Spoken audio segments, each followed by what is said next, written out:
Hai para pecinta film horor, kali ini gue akan bahas film yang berjudul The Closet. Film ini berasal dari Korea Selatan dan dirilis pada tahun 2020. Menceritakan seorang ayah dan anak perempuannya yang akan pindah rumah baru. Tetapi di rumah itu ada penghuni hantu anak kecil yang berada di lemari.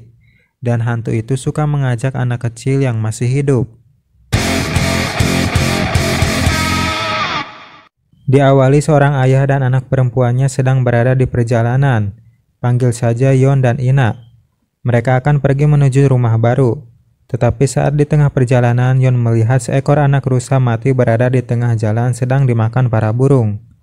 Ketika Yon berada di luar, kemudian entah kenapa tiba-tiba si Ina keluar dari mobil dan langsung lari ke tengah hutan. Dan langsung saja Yon pun mengejarnya sambil memanggil anaknya. Namun Ina tak kunjung ketemu. Setelah beberapa saat, akhirnya Ina ditemukan berada di dekat sebuah rumah. Ternyata rumah itu adalah rumah baru mereka yang akan ditinggali. Sesampainya mereka tiba di rumah baru itu, Yon melihat sesuatu di jendela. Tiba-tiba saja seekor burung menabrak kaca jendela itu sampai retak. Saat Yon memandang kaca yang retak itu, tiba-tiba Yon mengingat masa lalu, yaitu ketika Yon beserta istri dan anaknya berada di dalam mobil. Namun hal mengerikan terjadi, tiba-tiba sebuah mobil truk menabrak mobil yang mereka tunggangi. Dan kecelakaan pun tak bisa dihindari, yang membuat istrinya meninggal. Dan langsung saja penyakit jantung Yon kumat lagi. Namun untung saja Yon masih bisa sempat minum obat, yang membuat dia sadar kembali. Ketika mereka akan makan malam, namun Yon ditelepon seseorang. Dan si Ina pun langsung pergi ke kamarnya. Lalu saat Ina berada di kamarnya, dia sedang menangis sambil melihat video masa lalu ketika ulang tahun bersama ibunya. Namun tak lama kemudian tiba-tiba ada suara aneh di dalam lemari. Dan si Ina langsung mendekati lemari itu. Saat dia membuka lemari itu, namun tidak ada siapa-siapa. Tetapi ketika dia melihat ke belakang, ada seseorang yang sedang berdiri. Dan langsung saja dia menjerit membuat ayahnya mendengar. Saat ayahnya memeriksa, tiba-tiba dia melihat Ina yang mendadak ceria, yang awalnya suka muram karena ditinggal ibunya. Saat ayahnya masuk ke dalam kamar, dia melihat sesuatu yang aneh terhadap Ina, karena dia memegang boneka yang bukan miliknya. Namun Yon tidak menganggap hal itu serius dan dia langsung keluar. Besok paginya, ketika mereka sarapan, Yon melihat Ina makan dengan lahap yang membuat Yon terheran-heran. Ketika Yon pulang kerja, dia mendengar Ina sedang mengobrol dengan seseorang di kamarnya. Namun saat dia periksa, hanya melihat Ina sendirian sedang membuat lagu. Lalu Yon masuk dan akan mengatakan sesuatu. Dia akan pergi meninggalkan Ina kerja ke Tongyong untuk sementara waktu dan menitipkannya pada pengasuh. Tetapi Ina tidak menyetujui hal itu. Dia ingin ikut bersama ayahnya. Namun Yon melarangnya hal itu karena di tempat kerjanya tidak boleh ada anak kecil. Lalu si Ina pun merasa kecewa dengan hal itu, dan dia menjadi murung kembali. Kemudian ketika Yon menggambar arsitek pekerjaannya, tiba-tiba dia mendengar suara biola yang dimainkan Ina. Lalu Yon menyuruhnya berhenti dan kembali tidur. Tetapi Ina terus memainkan biolanya. Pada akhirnya Yon merasa kesal dan pergi ke kamar Ina. Saat Yon memeriksanya, namun Ina sedang tidur lelap. Langsung saja Yon merasa heran. Kemudian dia masuk untuk memastikan lagi. Namun pas dia akan keluar, tiba-tiba dia mendengar suara pintu lemari terbuka sendiri. Lalu Yon memeriksa lemari itu. Saat dia periksa, namun tidak ada apa-apa. Namun saat dia menutupnya kembali dan akan pergi keluar, tiba-tiba pintu lemari itu terbuka lagi. Namun kali ini ada hantu perempuan yang akan keluar. Langsung saja Yon merasa ketakutan dan tak bisa berbuat apa-apa. Tetapi itu hanyalah mimpi buruk Yon. Ketika dia melihat gambar arsiteknya, namun sudah robek seperti ada orang yang sengaja melakukannya. Kemudian Yon bergegas menuju kamar Ina, namun Ina tidak ada di kamarnya. Lalu Yon melihat boneka dan biolanya yang sudah rusak. Lalu Yon melihat Ina dari jendela sedang duduk sendiri.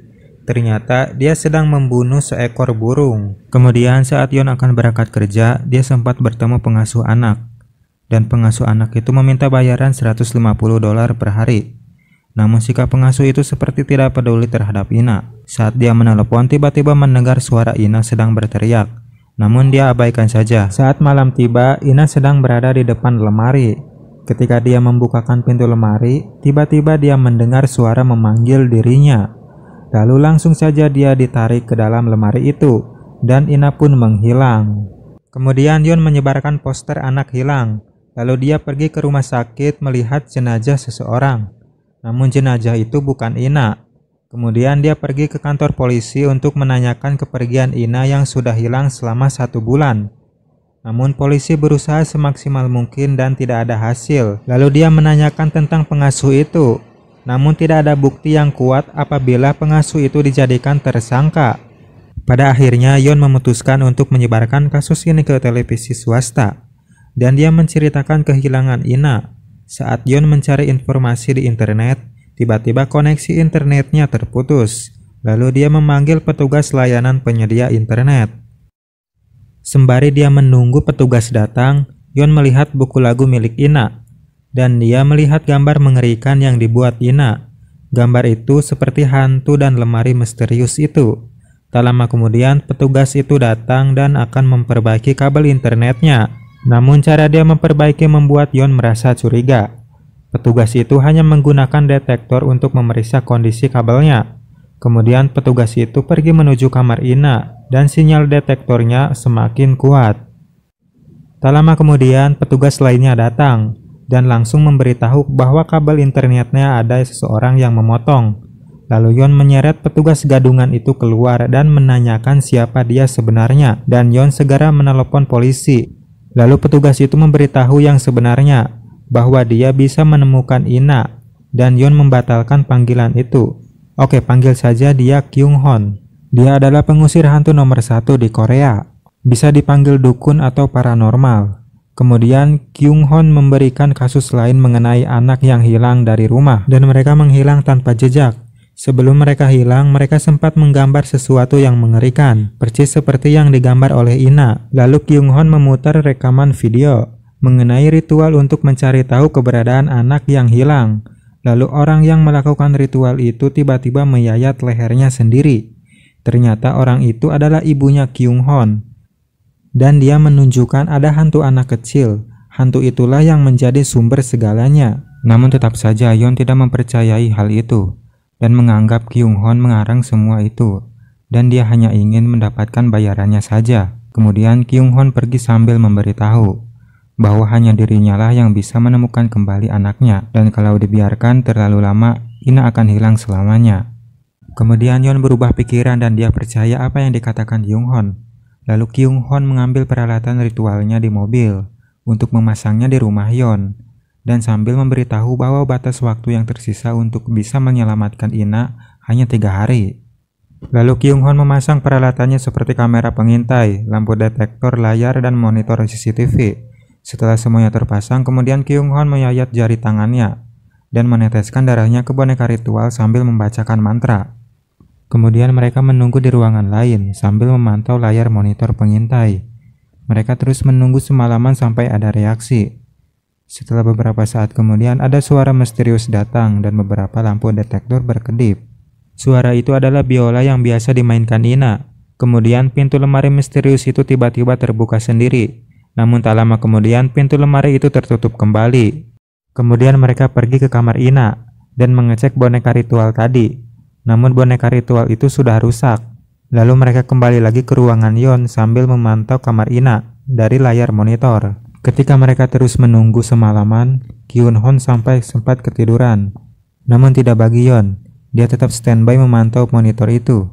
Tapi tak lama kemudian Yon melihat salah satu kameranya mati.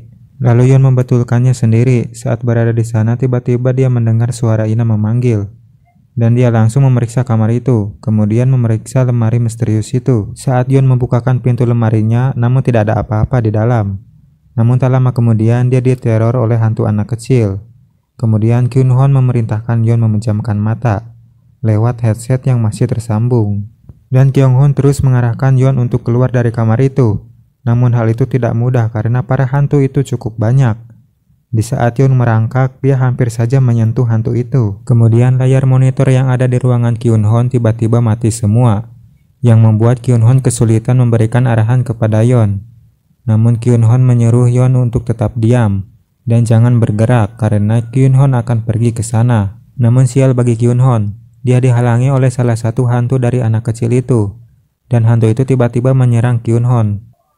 Beralih dengan Yeon, ketika dia berusaha tetap diam, nasib sial bagi Yeon, alarm jam tangannya berbunyi, yang membuat para hantu itu mendengar, dan terpaksa Yeon harus berusaha keluar sendiri.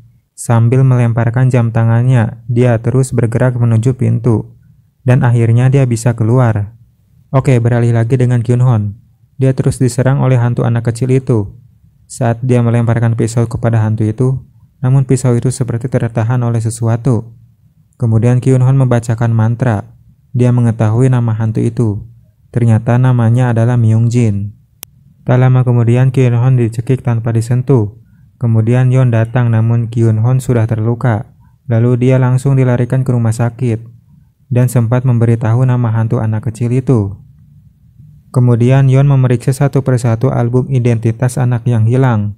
Tak lama kemudian dia menemukan orang yang dituju, yaitu anak hilang yang bernama Myung-jin. Dan dia melihat foto boneka yang percis di bawah Ina. Anak itu tinggal di provinsi Chungcheong. Dan langsung saja Yeon pergi ke sana sambil membawa foto seorang pria. Dia menanyakan kepada warga sekitar, namun warga itu kesulitan untuk mengenali pria yang ada di foto itu. Lalu Yeon memberitahu mengenai anak hilang, dan warga itu langsung mengingatnya bahwa namanya adalah Sangdong. Dia sendirian tinggal di daerah Gunung Sangdong. Dia terkenal karena banyak boneka mengerikan di sekitar rumahnya. Beralih dengan Kyun-hon. Saat dia di rumah sakit, tiba-tiba Kyun-hon bermimpi buruk tentang ibunya. Lalu dia mengalami kejang-kejang yang membuat dokter dan perawat merasa cemas. Tak lama kemudian tiba-tiba Kyun-hon terbangun seperti ada yang merasukinya. Oke, beralih lagi dengan Yeon. Saat dia tiba di rumah Sangdong, dia disambut tidak ramah. Waktu Yeon menanyakan Myung-jin, Sangdong langsung mengusirnya karena dia disangka polisi. Namun Yeon ingin menanyakan sesuatu hal penting karena anaknya hilang, dan akhirnya Sangdong mengizinkan Yeon masuk. Saat Yeon masuk, dia melihat Sangdong sedang mencabut bulu ayam. Kemudian Sangdong menceritakan kehilangan Myung-jin. Ternyata Myung-jin sudah hilang lebih dari 10 tahun. Lalu Sangdong menyuruh Yeon untuk pergi saja, karena Sangdong tidak ingin mengingat masa lalu Myung-jin. Kemudian Yeon memperlihatkan boneka yang biasa dibawa Ina, dan tiba-tiba saja Sangdong langsung mengambil boneka itu, sambil berlari menuju suatu ruangan lalu membakar boneka itu. Tak lama kemudian tiba-tiba pintu lemari terbuka sendiri. Kemudian hantu Myung-jin keluar sambil memanggil ayahnya. Namun tanpa basa-basi, Sangdong langsung dibanting ke sana kemari dan menggantungnya menggunakan tambang. Kemudian Yeon masuk ke dalam ruangan itu. Saat dia periksa, barang milik Sangdong sangat berantakan. Saat Yeon di dalam, tiba-tiba dia langsung diserang oleh Sangdong dengan cara mencekik Yeon. Setelah beberapa saat kemudian, tiba-tiba dialihkan kepada masa lalu Myung-jin. Ternyata semasa Myung-jin masih hidup, dia selalu dikurung di dalam lemari oleh ayahnya, dan ibunya sudah tak sadarkan diri. Kemudian ayahnya berkata kepada Myung-jin, lebih baik mati saja daripada hidup punya hutang. Tak lama kemudian Kyun-hon datang dan langsung menolong Yeon. Namun tiba-tiba Sangdong langsung ditarik ke dalam lemari. Kemudian mereka bergegas pulang. Saat di perjalanan, Yeon menceritakan masa lalu Myung-jin. Ternyata Myung-jin menjadi hantu jahat karena semasa hidupnya sering dikurung, dan akhirnya suka mengumpulkan anak yang terluka. Akhirnya Yeon memutuskan akan pergi ke dunia para hantu itu. Namun menurut Kyun-hon itu sangat berbahaya dan bisa melukai dirinya sendiri, bahkan bisa sampai meninggal. Tetapi Yeon tidak peduli dengan hal itu. Yang dia pedulikan hanyalah anaknya saja. Setelah Yeon memohon permintaannya, akhirnya Kyun-hon mau membantunya. Lalu mereka mempersiapkan ritual itu, namun Yeon hanya memiliki waktu kurang dari 30 menit saja di dalam dunia mereka, karena kalau tidak keluar dengan tepat waktu, Yeon akan terjebak selamanya. Kemudian mereka memulai ritual itu, dan meyayat telapak tangan Yeon, lalu darahnya diteteskan ke bara api.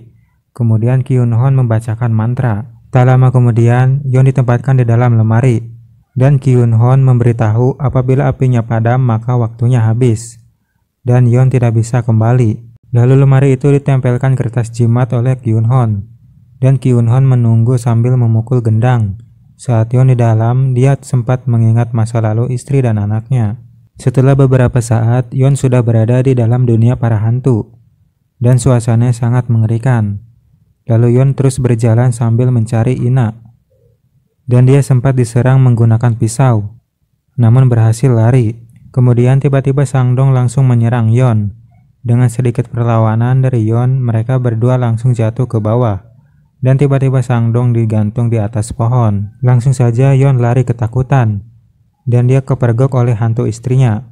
Namun entah kenapa hantu itu langsung menyerang Yon dengan pisau. Saat hantu istrinya akan menusukkan pisau, tiba-tiba dia tak bisa bergerak. Ternyata itu adalah ulah Kyung Hon sambil membacakan mantra, dan tiba-tiba semua lilin apinya padam.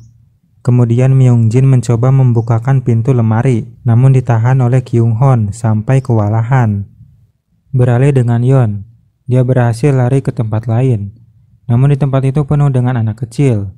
Lalu Yon memanggil Ina, tak lama kemudian anak-anak itu berubah menjadi hantu. Dan para hantu itu mengepung Yon, kemudian menusukkan pisau ke kakinya. Langsung saja Yon berlari dan sempat melihat Ina sedang memainkan biola. Saat Yon memeluknya, tiba-tiba dialihkan ke masa lalu. Saat itu ketika mereka mengalami kecelakaan mobil, mereka masih sadarkan diri.